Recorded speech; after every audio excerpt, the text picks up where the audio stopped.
السلام عليكم ورحمة الله وبركاته. كوجمتوتا في هردفتوتا ماتيكي يا جرجرتو بجراتن بقساتي كان جت سنين جحر روان أداتك وان راجي نتي تايدكا لجهه سنما جتوا فيكي يا لجه تكا سني سكا لجه تنبربادا مالي وجتني بيه هنجلنا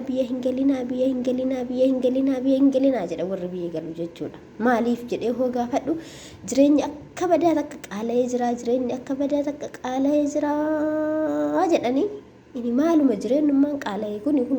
biyyatti illee namni dalagee inuma of jijjiira inuma nyaataa jiran inuma dhugaa jiranii qooqa bulaa hin jiranii nu miskiinan biyya namaa keessa waggaa 8 9 10 12 13 14 15 taa'e kanaan maaf hin galinaa jedhanii jedhee ofis gaafadhu mee ofis gaafadhe hala dhabe maali yoo jettanii isa kana jechuudha oo ka argitan taate inni kuni nootellaadha biyya keessatti jechuudha inni takkattiin tuni birimee qanaa jedhan seetan gaafadhe jennaan takkattiin jechuudha si argaa jirtan tuni birri 2,000 naan jedhani ani raajii natti ta'e maalinni sila birri 12 ka jedhan maalinni naaf hin galle jechuudha wanti takka biyya keessa hin jiru daabboon tokkochi birri meeqaa bakka namararan dhugatti namararan ija kana mee akkamiin gara biyya keenyaa gal mee ija kanaani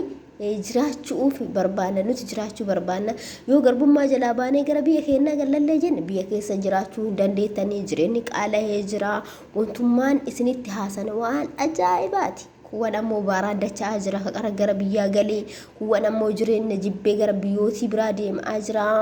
yoo biyya sanii galtanii biyyootii biraa ka deemuu barbaaddanii galaa nu jedhani haa ta'u malee nuti maal godhanna biyyootii biraallee hin deemnu jechuudha maaliidha falli nu qabnu garaa keenya hidhannee jechuudha baatii 4-5 takka dalannee qaruma shakaalaa jedhamne qaruma qixxaamaa dhabne maqaa dhibbaanillee himamne hojii kennaani alhamdulillahi rabbil alamin rabbiin galanne haa ga'u mi birratti san boorsa mateenne keessa daddarbannee ija lamaan dunuunfanne jechuudha gara biyyaallee erguu dhibne mi gara biyya keenyaa haa hawwalamnu sana booda akka jedhani jireenillee hargeessaatti hadhaa'ullee waan taatu taate ijiguma dhadhabna maal goona haadhaa fi abbaa keenya alaalii keenya waliin dhadhabna amma jireenya kana sodaanneeti waan keenya tokkos hin qabnu jechuudha kanaafi kuni kana qoba qabaadha jechuudha garuu abukaadoon tuni biyya keessa aduma jiraatteetiin atti tolaana hedduu takka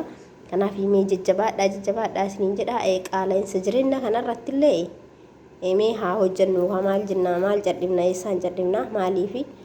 jireenyi qaala'ee taanaan jiruun hin jirtu biyya teenya keessa jajjabaadha isiniin jedha hundaafuu